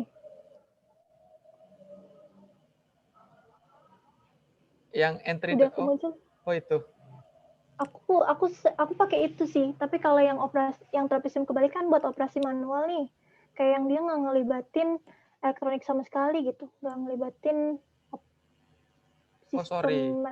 Sorry, aku salah pertanyaan. Bukan trapesium kebalik, tapi kotak. Oh, kotak kayak gini Dari ya kotak, maksudnya? iya dari kotak, terus dikasih panah ke konektor, baru ke database gitu ya? Gitu. Aku gitu sih kalau bikin. Oke. Yang tidak mungkin itu trapesium sih. Sorry, aku tadi salah tanya. Iya.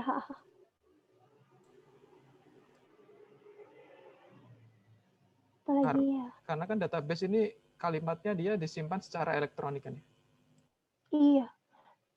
Eden, aku mau tanya yang kalau kamu pakai entry data elektronik ini buat apa? Aku nggak pakai, Cak. Aku mau nanya ke kamu malah loh.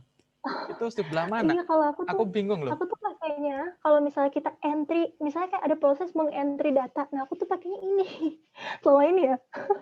Aku pakainya entry. Oh, kalau ini entry. Tapi kalau yang pemrosesan komputer itu kayak yang misalnya dia kayak gini, misalnya apa ya? Biasanya menghasilkan perubahan dalam data informasi. Biasanya memprosesnya tuh kalau keterangannya update data persediaan. Tapi kalau misalnya entry data persediaan, aku biasanya pakai ini gitu. Tapi aku nggak tahu sih, belum pernah dilurusin dan belum tahu yang benernya kayak gimana. Berarti entry data elektronik, dia kan pasti ada dokumen sumbernya kan? Berarti ada dokumennya sebelumnya. terus Mm-mm. habis simbol entry data elektronik, dia larinya ke database. Database. Atau diproses dulu gitu. Jadi ada Oh, entry-nya terus ya, diproses. Soal kayak gitu. proses. Oh ya, Baru dia oke. database. Oh gitu ya. Aku nggak pakai ini, belum pernah pakai entry data ini, masih bingung soalnya. Makanya aku tanyakan. Oh, cuma yang bawahnya ini aku nggak tahu nih. Aku juga belum pernah pakai. Maksudnya gimana gitu. Nggak apa-apa ya, nggak pada umumnya nggak apa-apa sih. Nggak sih. Iya. Oke sih, pertanyaanku clear sih, yang aku ini masih bingung. Teman-teman silakan loh, kalau yang masih ada ini yang perlu ditanyakan. Kalau misal materi UAS, itu kan sebenarnya lebih ini ya, lebih ke teori ya. Bisa dibaca. Soalnya aku mau nge-share ini tadi, soal UAS tahun lalu. Ya, boleh saya share. Kalau boleh lihat yang tadi sesuai request tadi sore, Apa tuh?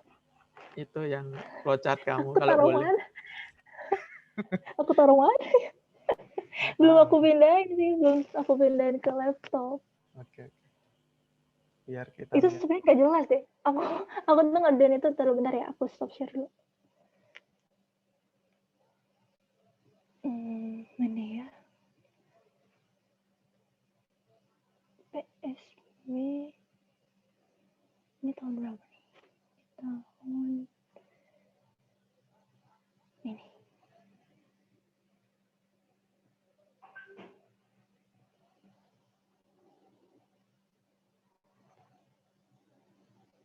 Udah terlihat belum teman-teman? Udah. Ya, ini soal tahun lalu. Ini aku juga baru buka tadi.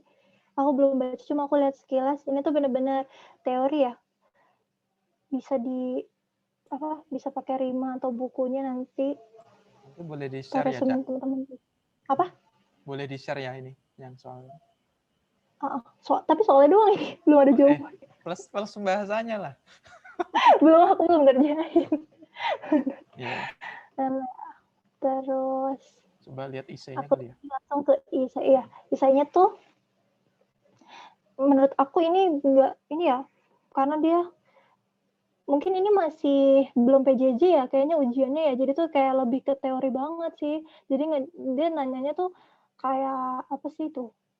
Gimana sih prosedur pengendaliannya gitu kan, kalau ujiannya offline kan ini hafalan ya, jadi hafalan kan.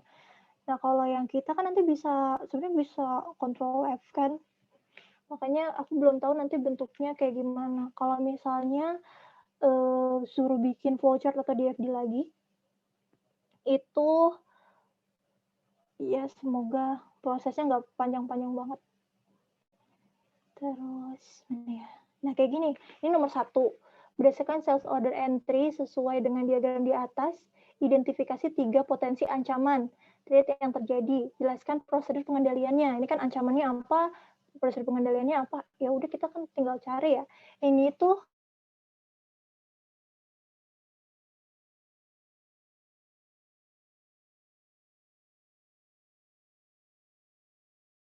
aku juga belum terlalu dalemin kayak gimana. Karena taruh ini kayak gini, terus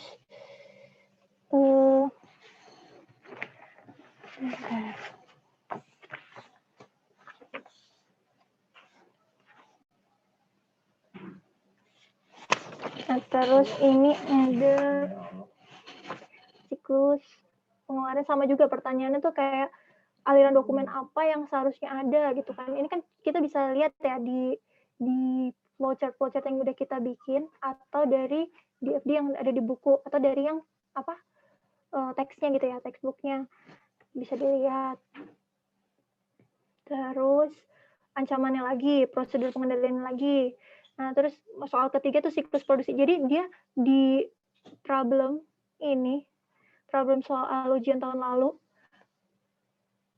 poinnya 30 itu mencakup 5 siklus proses utama perusahaan itu. Jadi semua diinin dan poinnya dikit-dikit gitu. Nah, terus kalau nggak salah kemarin Pak Muadi bilangnya pelajarin 5 siklus itu, tapi nggak tahu nanti besok yang keluar yang mana. Mungkin berarti kan salah satunya ya, salah satu ininya aja. Oh iya, tadi aku mau bilang kalau yang flowchart, di FD itu kan ada yang lambang terakhir itu, simbol terakhir itu ada ini ya, segitiga warna merah sama kuning tadi yang aku bilang. Itu di sini ditaruhnya. Ini menunjukkan kalau ada pengendalian internal di dalam proses ini kayak gitu. Nah, sama tuh, ancaman lagi, pengendalian lagi, terus lengkapi nama tabel data flow pada angka 3 di atas gitu. Ini apa sih gitu. Tadi aku udah nyari nih, aku udah sempet nyari. Kalau yang nomor 3 ini, apa tadi aku isi kayaknya. Cak, itu Halo? segitiganya ada yang 1, ada yang 3, ada yang 6. Ini kayaknya pengendalian. Ini tuh kayaknya pengendaliannya ya. Jumlah pengendalian. Kayaknya. Apa-apa ya? Aku kurang tahu sih, ini. Oke. Apa ini? Masuk akal sih kalau jumlah. Itu ada nomornya juga kayaknya. Berurutan. Iya, makanya. Pengendalian keberapa gitu ya. Oh, ternyata ini tuh ada, kan dia gini, lengkapi nama label data flow pada angka 3 di atas dan hubungkan aliran data pada gambar di FD tersebut dengan simbol lain yang relevan. Nah, angka 3 ini kita lihat ini proses apa sih? Dia mengarah arus data itu mengarah ke proses apa? Ternyata cost counting kita lihat yang mengarah ke dia itu apa aja gitu kan. Ada WIP, ada operating list, terus ada bill. Ini dari database ya. Nah, ini kalau arus datanya itu ada labor cost, terus ada job time ticket, move ticket, dan material requisition. Terus berarti yang nomor 3 itu apa? Kalau nggak salah ini isinya tuh tadi pokoknya terkait yang overhead gitu, pokoknya gitu. Jadi ini emang harus tahu teorinya sih. Jadi kita baca teorinya. Kalau emang soalnya kayak gini lagi, bentuknya kita harus ngisi blank-blanknya gitu nanti di soal-soal selanjutnya. Nah, terus sama siklus manajemen juga.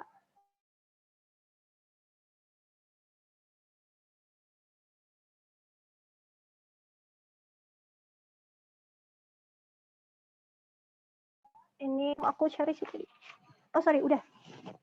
Ini ada change, terus yang B-nya itu validate time. Terus apa gitu. Pokoknya di sini. Ada di buku, maksudnya ada di buku. Terus yang siklus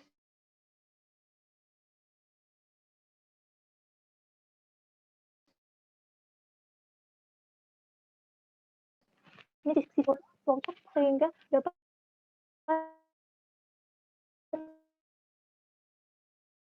memitigasi ancaman tuh di sistem buku besar dan pelaporan tuh ada ancaman apa aja, terus pengendaliannya apa aja kayak gitu. Jadi kita bisa ngisi ini gitu. Nanti kalau misal soal disuruh bikin baru, misal suruh bikin di FD atau flowchart-nya, kemungkinan sih menurut aku flowchart ya. Karena kalau di FD kan udah ada gambarnya tuh di buku. Nanti kalau misalnya itu teman-teman walaupun tetap ngacu ke narasinya, tapi teman-teman harus sambil lihat aja gitu proses yang di buku tuh seharusnya kayak gimana sih. Jadi pas jawab ancaman sama pengendaliannya tuh langsung bisa keisi gitu. Nah, terus kalau misalnya lagi ya, ini cuma lampirannya doang. Oh yang tadi mungkin biar jelas atau gimana.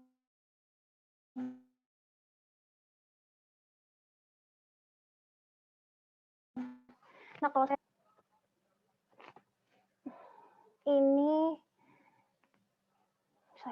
ini soalnya panjang banget dari 5 sampai halaman terakhir ya.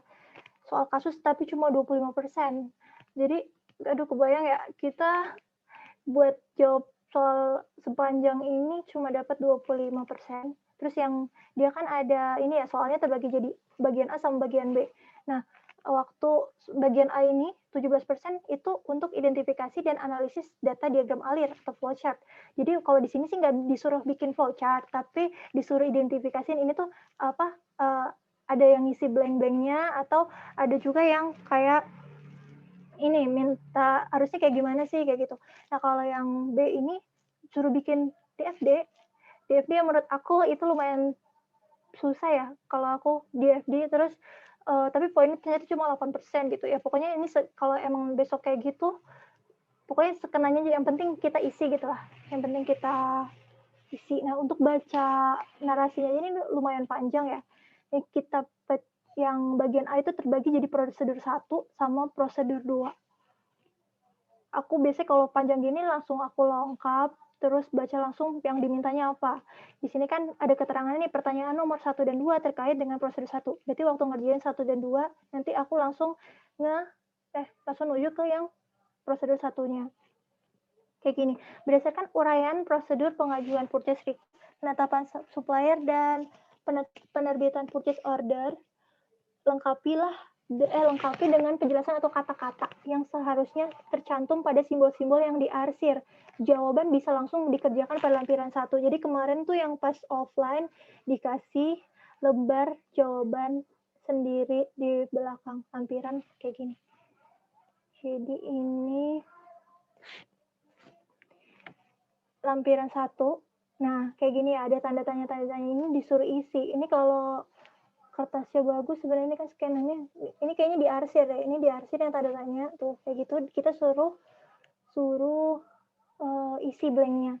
Nah, buat ngisi ini kita tuh acuannya sama yang di tabel prosedur tadi, yang tabel prosedur yang ini nih. Tapi prosedurnya prosedur pertama. Nah, di sini kan udah ada keterangannya ya. Keterangannya Nah, keterangannya misalnya A itu apa? Permintaan ini bla bla bla. B apa? Kayak gitu. Itu berarti langsung kita lihat, kita cocokin lah. Oh, ternyata yang di sini blanknya itu di C nih sama yang ini. Ini apa sih kok ke proses C? Kita baca nih proses C itu apa? Kayak gitu kan. Proses C itu tadi ini aku bacain aja, tadi udah aku print. Proses C itu bentar. Proses C. Ini ya.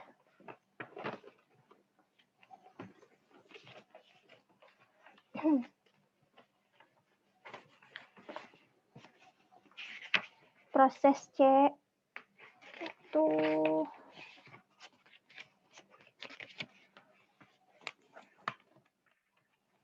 maaf ya kalau udah malam udah begini. Nah, ya, proses C. Sebelum dapat dicetak dan ditindaklanjuti oleh bagian pembelian, dokumen PR. PR itu purchase request ya di sini. Ada keterangannya di poin B. Tersebut harus direview dan mendapatkan persetujuan terlebih dahulu dari manajer masing-masing bagian yang mengajukan purchase request. Manajer pada masing-masing bagian yang mengajukan purchase request harus menguji apakah isi purchase request telah sesuai dengan dokumen RKAT, SOP, rumus atau formula, dan database terkait yang seharusnya diperhatikan.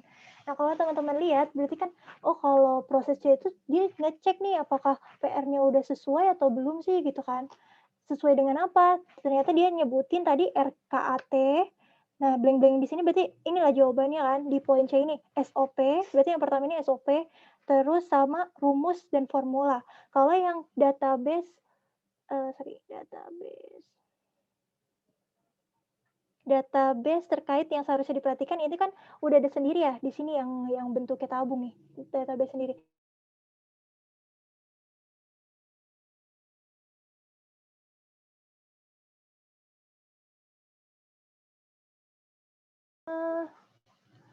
Jadi apa ya? Nih jawabnya.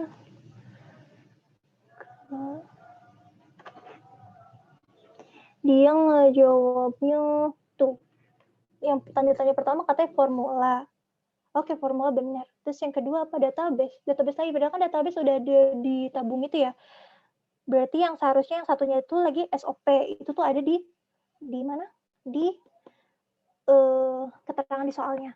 Nah, teman-teman nggak usah takut kalau ngerjain soal SIA itu pasti dikasih keterangan sejelas-jelasnya. Kalau misalnya emang nggak ada, kelewat atau gimana, itu teman-teman bisa pakai asumsi. Misal asumsi perusahaan menggunakan misalnya purchase order gitu dalam proses ini, misalnya kayak gitu.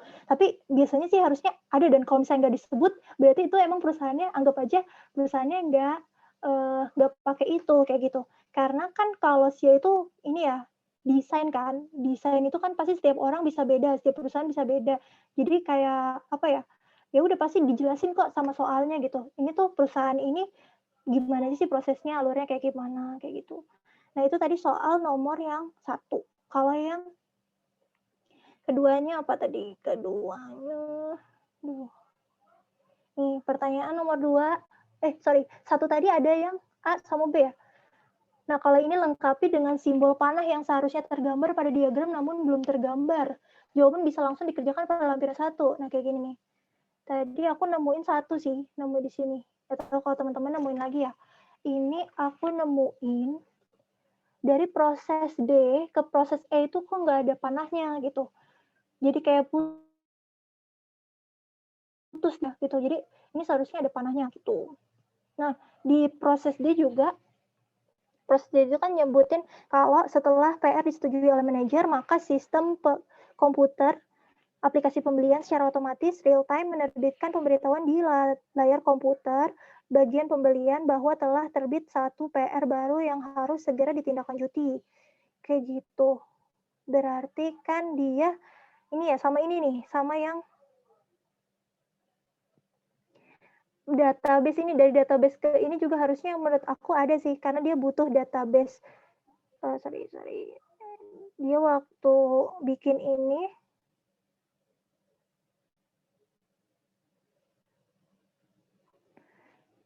dia akses sistem komputer aplikasi pembelian kayak gitu. Jadi database pembelian ini harusnya terlibat juga, dan jangan lupa dari proses D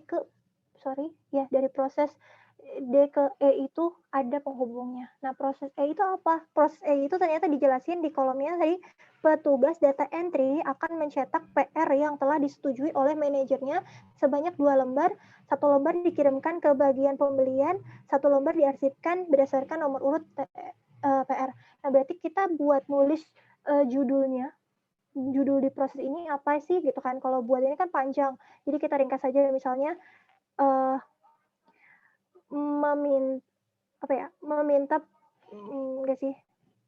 berarti mencetak PR yang telah disetujui gitu. Tadinya sih aku pengennya meminta persetujuan dan mencetak gitu. Tapi kayaknya kalau mau minta persetujuan harusnya melibatkan si direktur ya. Tapi kan kalau ini di gambar ini nggak ada direktur, berarti cuma tinggal mencetak dokumen PR itu aja. Ya, kayak gitu. Lanjut ke mana? Soal 2.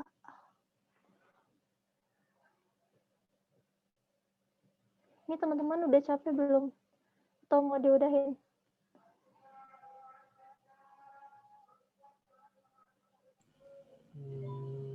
Ica mau sampai jam berapa? Bebas aku bebas. Aku tidurnya agak malam. Oke.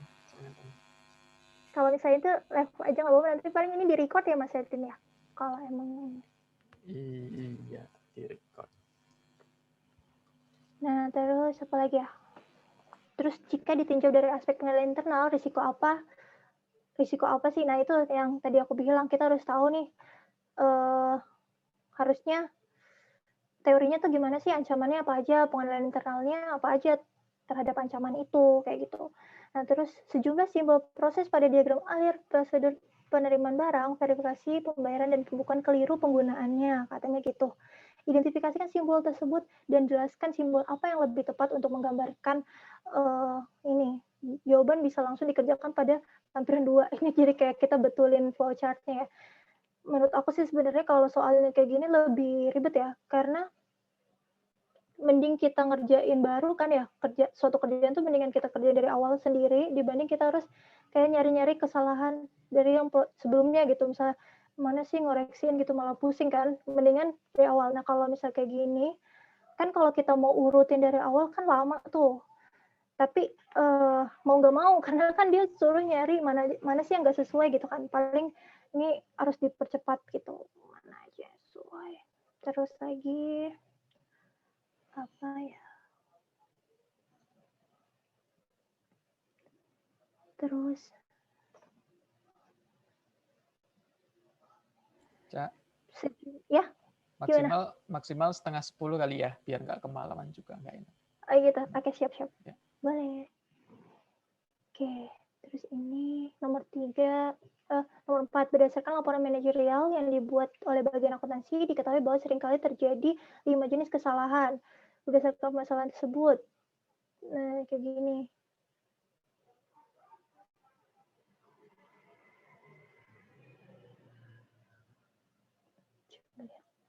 Nah,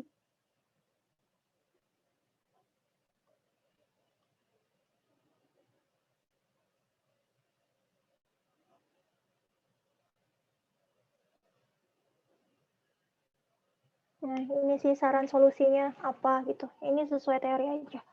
Terus yang terakhir ada soal pembuatan diagram alir. Ini di sini belum ada pembahasannya. Itu dia tuh ada kayak opsinya gitu. Jadi bisa buat mana sih? Sorry. Nih, pilih dan jawablah salah satu dari soal berikut, B1 atau B2. B1 itu menyusun di FD berdasarkan soal bagian A. Jadi kalau emang nggak mau mikir lagi, tinggal dikonversi ke DFD, bisa ngerjain yang ini. Kalau emang soalnya ngasih opsional kayak gini. Terus atau kalau yang B ini ada narasi baru gitu. Jadi kita suruh buat dari sini kayak gitu. Aku belum coba bikin juga sini. Cuma kayak yang tadi awal aku jelasin itu kalau di FD yang penting kita tahu dulu ya aktivitas apa aja, prosesnya apa aja. Ini kebetulan yang diminta adalah diagram level konteks. Berarti kan yang satu proses itu sama diagram level 0 yang terdiri dari proses-proses utamanya aja gitu kan. Kalau ini apa sih? Oh berarti kalau diagram DFD level konteksnya berarti yang tengahnya itu cuma memproses siklus pemrosesan pengeluaran gitu lah, pokoknya kayak gitu. Tapi kalau siklus pengeluaran, terus kalau yang DFD-nya misalnya terdiri dari apa? Siklus pengeluaran tuh ada pembelian, berarti membeli barang persediaan misalnya, terus menerima barang yang dipesan kayak gitu, terus memasukkan ke dalam gudang, apa sih bahasanya ya? Menyimpan yang diterima dalam gudang, menyimpan barang persediaan berarti gitu. Terus ini hutang dagang, misalnya memproses hutang dagang. Jadi yang poin-poin utamanya aja. Nah, kalau untuk nentuin mana sumbernya, mana tujuannya, itu teman-teman kayak tadi sambil baca narasi, itu teman-teman tandain mana nih yang tujuan mana aja sih, yang orang-orang nih kayak vendor, terus sama apa sih vendor ya, di sini semua vendor, terus yang vendor sama manajemen paling buat laporan kayak gitu kan. Nah, terus kalau datanya apa aja sih gitu kan, datanya ya kayak gini, misalnya data persediaan gitu, terus data pembelian misalnya, terus data database dan lain-lain, pokoknya baca dari narasi gitu teman-teman. Ada yang mau ditanyakan nggak?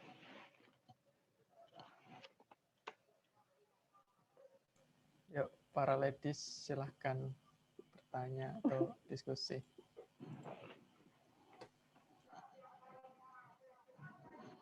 Ternyata aku set Zoom-nya ini jam 9:30 maksimal.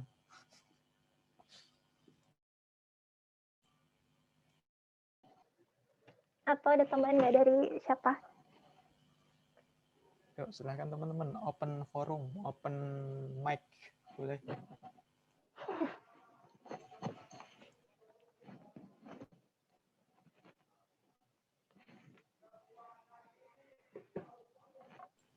Yang tadi ini boleh di-share ya, Cak, soal sama. Tadi ada yang soal aja, ada yang soal plus pembahasan. Iya, aku share nanti.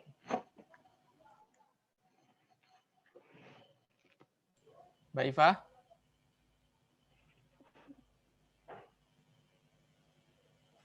Mbak Iva? Mana Mbak Iva?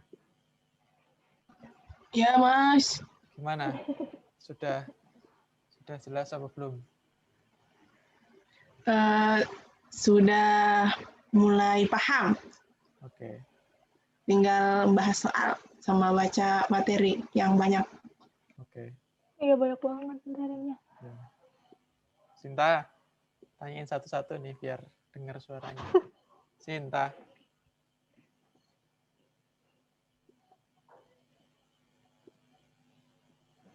Main sama kucing ya, Sinta. Iya, kan. Mbak Tiara. Aman Mas, aman. Wih, mantap Mbak Tiara, aman. Belajar siapa ya?